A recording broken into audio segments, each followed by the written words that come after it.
नाजरीन, इस फ़ानी दुनिया में हर इंसान के लिए मौत का एक दिन मुअय्यन है, लेकिन बाद अज़ मर्ग किस इंसान की कब्र कहाँ बनती है, किधर मकबरा तामीर होता है और कौन सी सरजमीन पर उसका मज़ार तैयार किया जाएगा, ये एक ऐसा गैर मुअय्यन मामला और पुरस्रार राज है जिसे इंसान अपनी ज़िंदगी में दरियाफ्त करना भी चाहे तो अक्सर नाकाम व नामुराद ही रहता है। मरने के बाद भी जिंदा रहने की ख्वाहिश रखने वाले बेशुमार अफराद ने कबल अज़ मौत अपने शानदार मकबरे बनवाए, लेकिन जब दस्ते अजल ने उनकी जानिब हाथ बढ़ाया तो उनके जस्दे खाकी को अपना मकबरा तो बहुत दूर की बात है, खाक भी नसीब न हो सकी। नीज़ तारीख में बाज़ फ़राईने मिस्र ऐसे भी गुजरे हैं जिनके साथ एहराम नुमा अजीमुश्शान मकबरों में उनकी बेगमात, कनीज़ें, पहरेदार और दुनिया भर का मालो असबाब भी दफन किया गया था, मगर उनके बाद आने वाले इंसानों ने एहराम में रखा कीमती खजाना तो अपने कब्जे में ले लिया, लेकिन फ़िरौने मिस्र के ताबूत को इबरत के लिए अजायब घर की जीनत बना दिया। दूसरी तरफ इसी फानी दुनिया में अल्लाह ताला के बेशुमार बरगुज़ीदा, मकबूल और महबूब बंदे ऐसे भी हैं जिनके मज़ारात की रौनक सैकड़ों बरस बाद भी बदस्तूर सलामत है। आज की इस वीडियो में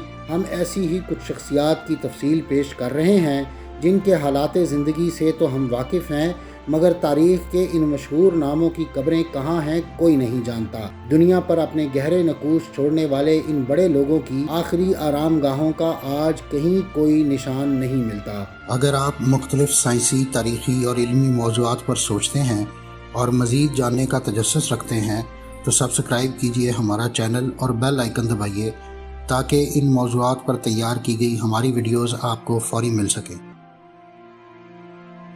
नाजरीन, अजीम मंगोल हुक्मरान चंगेज़ खान 1162 ईस्वी में पैदा हुआ था। उसका असल नाम तेमुजन था। चंगेज़ खान के हुक्मरान बनने से पहले मंगोल कबाइल अपनी गैर मामूली जंगी सलाहियतों को एक दूसरे के खिलाफ जंग में बेदर्दी से ज़ाया करते थे, मगर चंगेज़ खान वो पहला मंगोल सरदार साबित हुआ जिसने मंगोलिया के सैकड़ों कबाइल को अपनी मरकजी क़यादत के तहत मुत्तहिद करके उन्हें सारी दुनिया को फतह करने का सुनहरा ख्वाब दिखाया। याद रहे कि 1206 में मंगोल सरदारों के एक जिरगे में तेमुजन को चंगेज़ खान का खिताब दिया गया, जिसके मानी है कायनात का शहंशाह। आने वाले हालात ने साबित किया कि ये लक़ब तेमुजन की शख्सियत पर पूरी तरह से सादिक आता है। चंगेज़ खान जंगे जीतने और सल्तनत के इस्तेहकाम के लिए बेहतरीन और बाज़ दफ़ा अजीबो गरीब सियासी हिकमत अमलियाँ इख्तियार करने से भी गुरेज नहीं करता था। मसलन चंगेज़ खान अपने मफतूहा इलाकों पर कब्जा बरकरार रखने के लिए वहाँ के हुक्मरान खानदानों में अपनी बेटियों की शादी कर दिया करता था। उसके बाद वो अपने दामादों को मैदानी जंग में भेज दिया करता था ताकि उनकी गैर मौजूदगी में हुकूमती अमूर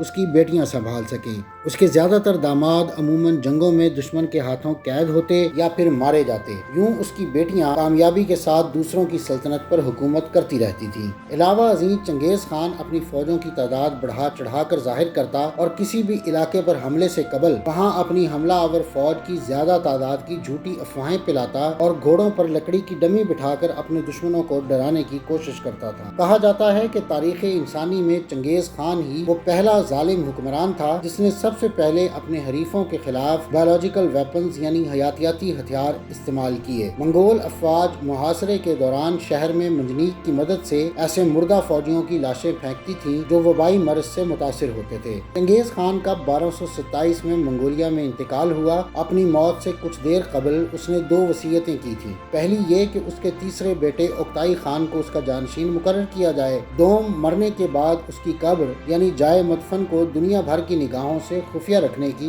हर मुमकिन कोशिश की जाए। दूसरी वसीयत इस लिहाज से बड़ी अजीबो गरीब थी कि दुनिया का हर हुक्मरान और फातेह मरने के बाद अपनी आखिरी आरामगाह को यादगार बनवाकर दुनिया में बाकी रहना चाहता है और बाज़-औक़ात अपने इस मकसद के हुसूल के लिए मरने से कबल ही अपने अज़ीमुश्शान मकबरे तामीर करवाता है। मगर चूंकि चंगेज़ खान अपनी मौत के बाद अपनी कब्र का कोई निशान बाकी नहीं छोड़ना चाहता था, चुनांचे उसकी वसीयत पर अमल करते हुए चंगेज़ खान की तदफीन करने के बाद उसकी कब्र पर कमोबेश 1000 घोड़े दौड़ाए गए ताकि जमीन की ऊपरी सतह इस कदर हमवार हो जाए कि कोई शख्स चंगेज़ खान की कब्र का सुराग न लगा सके। बादशाह चंगेज़ खान के वफादारों ने हर उस शख्स का बेरहमी से कत्ल कर दिया जो चंगेज़ खान की तदफीन के मौके पर मौजूद था या कब्र के दुरुस्त मकाम से आगाह था। जिन गुलामों ने कब्र बनाई थी उन्हें कुछ सिपाहियों ने कत्ल किया और फिर गुलामों को कत्ल करने वाले सिपाहियों को भी कत्ल कर दिया गया। ये भी कहा जाता है कि एक दरिया का का रुख उसकी कब्र की तरफ मोड़कर कब्र को हमेशा के लिए गुमनाम बना दिया गया। चंगेज खान की मौत को 8 सदियां बीत चुकी हैं, लेकिन ताहाल उसकी कब्र गुमशुदा है। नाजरीन, क्लोपत्रा मिस्र की एक ऐसी हुक्मरान मलका थी जिसका बेमिसाल हुस्न, जाज़्बे नज़र निस्वानियत, गैर मामूली जहानत और बेवफाई के दिल दहला देने वाले किस्से आज के जदीद दौर में भी ज़रबुल मिसल समझे जाते हैं। मलका क्लोपत्रा इंसानी तारीख की एक ऐसी हुक्मरान खातून थी जिस पर अब तक सबसे ज्यादा दास्तानें व कहानियाँ लिखी और अनगिनत ड्रामे और फिल्में बनाई जा चुकी हैं। क्लोपत्रा को हम फ़राईन मिस्र के खानदान की एक नुमाइंदा खातून भी कह सकते हैं, यानी कि मिस्र के फरमा रवाओं का एक ऐसा खानदान जहां नस्ल दर नस्ल मर्द ही फिरौन कहलाने के हकदार रहे हों, वहां क्लोपत्रा जैसी एक धान पान मुजस्समा हुस्न का इक़्तिदार में आ जाना साबित करता है कि क्लोपत्रा किस कदर गैर मामूली सलाहियतों की हामिल खातून रही होगी। माहिरीन के मुताबिक आज से 2000 बरस कबल 69 कबल मसीह में फिरौन खानदान में क्लोपत्रा की पैदाइश हुई। उसके वालिद अलतीस अजीम मिस्री हुक्मरान के एक इंतहाई काबिल एतमाद जनरल थे। अपने वालिद की मौत के बाद 18 साल की छोटी सी उम्र में क्लोपत्रा को अपने 10 साल छोटे भाई के साथ मुश्तरका तौर पर तख्त का हकदार करार दिया गया, मगर भाई के बालिग होने के बाद क्लोपत्रा ने उसे अपने इख्तिदार में शराकतदार मानने से इनकार कर दिया, जिसके नतीजे में बहन और भाई के दरमियान खूनरेज खाना जंगी हुई। करीब था कि क्लोपत्रा को अपने भाई के मुकाबले में शिकस्त का मुंह देखना पड़ता कि उसने रोमन जनरल जूलियस सीजर की मदद हासिल करके अपने भाई और उसके हिमायतियों को इबरतनाक शिकस्त से दोचार कर दिया। बादशाह क्लोपत्रा और जूलियस सीजर एक दूसरे के साथ रिश्ता इज़्दवाज में मुंसलिक हो गए। जूलियस सीजर की मौत के बाद उनका बेटा सिसिलियन अपनी मां के साथ तख्त का वारिस बना। क्लोपत्रा ने सीजर की मौत के बाद उसके मुंह बोले बेटे और अपनी फौज के नायब सिपा सालार मार्क एंथनी को अपनी जुल्फ का असीर बनाकर उससे शादी रचा ली, जिससे क्लोपत्रा के यहाँ 3 बच्चे भी पैदा हुए। वाज़ेह रहे कि मार्क एंथनी शाह अगस्टस का बहनोई भी था, लिहाजा क्लोपत्रा और एंथनी का यही ताल्लुक बादशाह दोनों के दरमियान जंगो जदल के एक तवील सिलसिले का सबब भी बना और आखिरकार 30 कबल मसीह में क्लोपत्रा के साबिक शौहर जूलियस सीजर के भांजे ऑक्टेवियन ने मिस्र पर हमला कर दिया, जिसमें मार्क एंथनी और क्लोपत्रा के बहरी बेड़े को शिकस्त फाश हुई। क्लोपत्रा और मार्क एंथनी के तीनों बच्चे गिरफ्तार कर लिए गए, लेकिन क्लोपत्रा ने रोमन हुकूमत की फतह याबी के जश्न का हिस्सा बनने से साफ इनकार कर दिया और खुद को और अपने तीनों बच्चों को जहरीले कोबरा सांप से डसवाकर खुदकुशी कर ली। नाजरीन, हैरान कुन बात यह है कि माहिरीन इस तारीखी दावे को सख्ती से मुस्तरद करते हैं कि मलका क्लोपत्रा की मौत सांप के काटने से हुई, क्योंकि उनके ख्याल में मलका और 2 कनीजों समेत 3 बच्चों को काटने वाला सांप इतना छोटा नहीं होगा कि उसे छुपाया जा सके, जबकि कोबरा सांप के काटने के बाद सिर्फ 10% ही उस बात का इम्कान होता है कि सांप के जहर से कोई मर जाए। नीज अगर सांप का जहर इंसान के जिस्म में मुंतकिल हो भी जाए तो वो आहिस्ता आहिस्ता असर करता है, इसलिए यह नामुमकिन है कि आप एक सांप को यके बाद दीगरे कई अफराद को कत्ल करने के लिए बारी बारी इस्तेमाल करें। बहरहाल मलका क्लोपत्रा की वजह मौत ही नहीं बल्कि उसकी कब्र भी आज तक एक मुअम्मा बनी हुई है। तारीखदानों के मुताबिक क्लोपत्रा का मकबरा अलेक्जेंड्रिया शहर के मज़ाफात में ही कहीं होना चाहिए। माहिरीन आसार कदीमा क्लोपत्रा की गुमशुदा कब्र तलाश करने के लिए बेशुमार मकामात पर खुदाई कर चुके हैं, लेकिन बदकिस्मती से उन्हें कभी कामयाबी हासिल नहीं हो सकी। बाज़ माहिरीन को इस बात का भी यकीन है कि क्लोपत्रा और मार्क एंथनी की कब्रें समंदर की गहराई में कहीं मौजूद हो सकती हैं।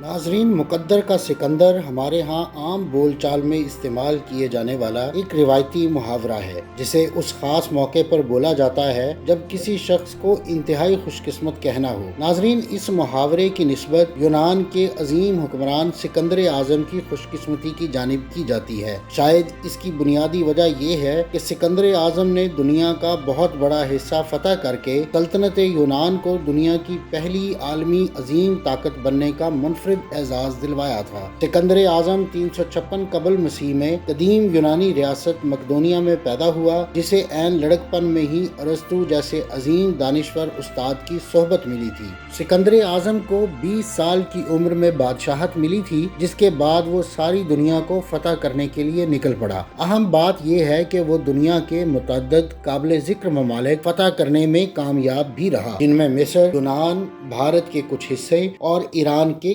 کثیر علاقے شامل تھے۔ سکندر اعظم کی موت 323 قبل مسیح میں صرف 32 سال کی عمر میں بابل کے اس مقام پر ہوئی جو آج عراق میں شامل ہے۔ ایک روایت کے مطابق اسے اس وقت زہر دیا گیا جب وہ اپنے باپ کے خواب کی تکمیل کے لیے ساری دنیا فتح کرنے کے لیے نکلا ہوا تھا اور آدھی سے زیادہ دنیا فتح بھی کر چکا تھا۔ یہ بھی کہا جاتا ہے کہ پاک پتن کے علاقے ملکہ ہانس میں لگنے والا زہریلا تیر اس کی موت کی وجہ بنا۔ موت کے وقت سکندر کی زبان پر یہ آخری الفاظ تھے کہ میں سوچ رہا ہوں کہ آج کے دن تک نہ جانے میں نے کتنے انسانوں کا خون بہایا، مگر میں ساتھ کیا لے کر جا رہا ہوں۔ دلچسپ بات یہ ہے کہ 2000 سال سے سکندر اعظم کی موت ایک معمہ بنی ہوئی ہے کہ کیا اس کو واقعی زہر دیا گیا تھا یا اس کو زہریلا تیر لگا تھا، یا اس کی موت کی وجہ کثرت شراب نوشی کی عادت تھی، یا پھر وہ ملیریا یا ٹائیفائڈ کا شکار ہو کر اپنی زندگی سے ہاتھ دھو بیٹھا۔ چند برس قبل ایک نئی تحقیق میں ماہرین نے خیال پیش کیا ہے کہ سکندر اعظم ایک ایسے آٹو امیون مرض کا شکار ہوا جس میں جسم مفلوج ہو جاتا ہے اور مریض دوسروں سے رابطہ کرنے سے قاصر ہو جاتا ہے۔ ایسا ہی سکندر کے ساتھ ہوا، اور چونکہ قدیم یونان میں یہ عقیدہ پایا جاتا تھا کہ اگر کسی مردہ کا جسم 6 روز تک گلے سڑے نہ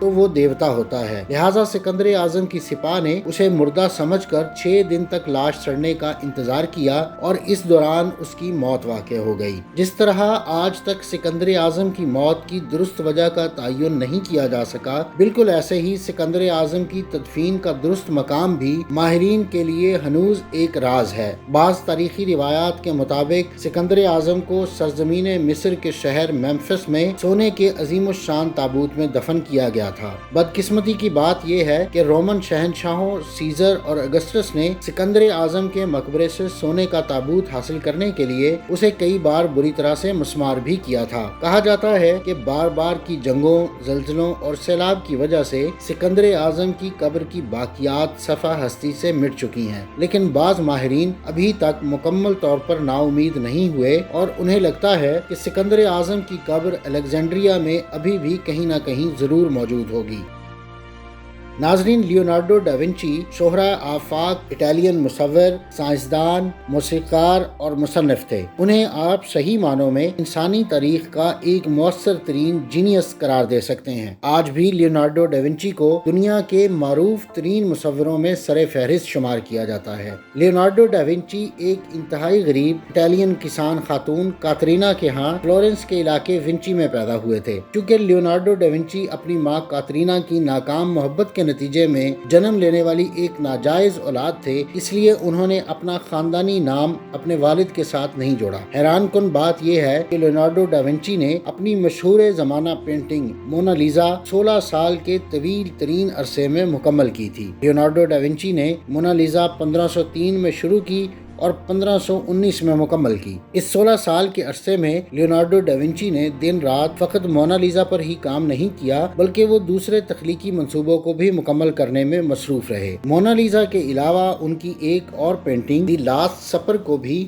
ان کا ایک لازوال شاہکار قرار دیا جاتا ہے۔ لیونارڈو ڈا ونچی نے اس پینٹنگ کی تکمیل میں بھی تقریباً 15 سال صرف کیے، لیکن ان کے تمام فن پاروں میں مونا لیزا سب سے زیادہ مشہور و معروف ہے اور یہی وہ پینٹنگ ہے جس کی سب سے زیادہ نقل بنائی گئی۔ لیونارڈو ڈا ونچی 1519 میں 67 برس کی عمر میں فرانس میں اپنے اس گھر میں فوت ہو گئے جو انہیں بادشاہ فرانسس اول نے بطور انعام دیا تھا۔ لیونارڈو ڈا ونچی کے جسد خاکی کو ایک چرچ کے احاطے میں سپرد خاک کیا گیا تھا، لیکن فرانسیسی انقلاب کے دوران یہ چرچ مکمل طور پر تباہ و برباد ہو گیا۔ 1863 میں اسی چرچ کی زمین میں بڑے پیمانے پر کھدائی کی گئی تو نیچے سے بے شمار انسانی ہڈیوں کے ڈھانچے برآمد ہوئے، جن میں ایک انسانی ڈھانچے یا ہڈیوں کے مجموعے کو لیونارڈو ڈا ونچی کی باقیات کے طور پر محفوظ کر لیا گیا، جو آج بھی فرانس کے شہر ٹیٹو ڈی ایمبوز میں ایک مقبرے میں موجود ہے۔ کہنے کو تو یہ مقبرہ لیونارڈو ڈا ونچی کی آخری آرام گاہ کے طور پر جانا جاتا ہے، لیکن معروف تاریخ دان اور ماہرین کی اکثریت اس جگہ کو لیونارڈو ڈا ونچی کی حقیقی قبر تسلیم کرنے سے انکار کرتی ہے۔ اس تنازع کو حل کرنے کے لیے 2016 میں فرانس کی حکومت نے مقبرے میں دفن باقیات کا DNA ٹیسٹ کروانے کا فیصلہ کیا، مگر یہ منصوبہ اس لیے ناکام ہو گیا کیونکہ لیونارڈو ڈا ونچی کے خاندان سے تعلق رکھنے والے کسی بھی فرد کا سراغ نہیں لگایا جا سکا تھا۔ ناظرین، مغربی موسیقی کا ایک بہت بڑا نام جسے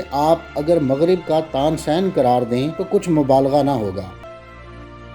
وولف گینگ ایماڈیوس موزارٹ نے 600 سے زائد دھنیں ایجاد کی، جن میں سے بیشتر دھنوں کو مغربی موسیقی کی معراج سمجھا گیا۔ وہ دنیا کے قدیم موسیقاروں میں سب سے زیادہ معروف اور صاحب اثر موسیقار خیال کیے جاتے ہیں۔ موزارٹ نے محض 5 برس کی عمر میں موسیقی کی پہلی دھن ترتیب دی اور صرف 17 سال کی عمر میں اس عظیم موسیقار نے یورپ کے ایک بڑے مجمع کے سامنے اپنے فن کا مظاہرہ کر کے ایک عالم کو اپنا گرویدہ بنا لیا۔ ان کا پہلا عوامی مظاہرہ ہی اس قدر شاندار تھا کہ سالزبرگ کو راج دربار میں شاہی موسیقار کے خصوصی منصب پر فائز کر دیا گیا، لیکن موزارٹ نے دربار کی دیواروں میں قید ہو کر بیٹھنے کی بجائے دنیا گھومنے کو ترجیح دی اور دوران سفر جو بھی مشاہدات اور تجربات حاصل کیے وہ اپنی موسیقی کی دھنوں میں شامل کر دیے۔ موزارٹ کا انتقال 35 سال کی مختصر عمر میں 5 دسمبر 1791 کو ہوا۔ موزارٹ کی موت کے بارے میں بے شمار افسانے اور کہانیاں بیان کی جاتی ہیں۔ کسی کا کہنا ہے کہ ان کا انتقال ایک پراسرار بیماری کے سبب ہوا، جبکہ کوئی وجہ موت زہر بتاتا ہے، اور کچھ افراد کا اصرار ہے کہ انہوں نے گھریلو حالات سے تنگ آ کر خودکشی کی تھی۔ تدفین کے بعد ان کی قبر پر کتبہ نصب کر کے ایک چھوٹا سا مقبرہ بھی تعمیر کیا گیا تھا، لیکن اس سب انتظام کے باوجود موزارٹ کی قبر فقط اس لیے گمشدہ ہو گئی کہ اس زمانے میں ویانا میں قانون نافذ تھا کہ 10 برس بعد قبرستان کی کسی بھی قبر کو نئے مردے کے لیے دوبارہ سے استعمال کیا جا سکتا ہے۔ یوں 10 برس بعد مغرب کے ایک عظیم موسیقار کو خاموشی کے ساتھ اس کی قبر سے نکال کر کسی دوسرے مردے کو دفنا دیا گیا۔ موزارٹ کا تابوت کہاں گیا اس بارے کسی کو کچھ خبر نہیں۔ ناظرین، یہ تھی آج کی ویڈیو۔ اگلی ویڈیو تک کے لیے مجھے اجازت دیجیے۔ اللہ حافظ۔